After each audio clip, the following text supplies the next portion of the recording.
Today is day 14. We can see all the grafted hair. Shaft is here. The direction, the density and the angle is in the right position and the right angle. Around here too, and here.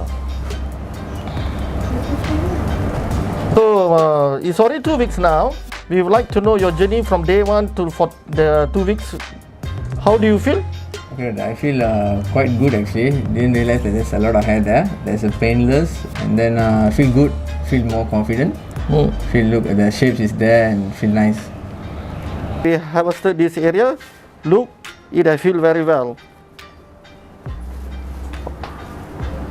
The hair have already grown, and more hair will grow around this area too.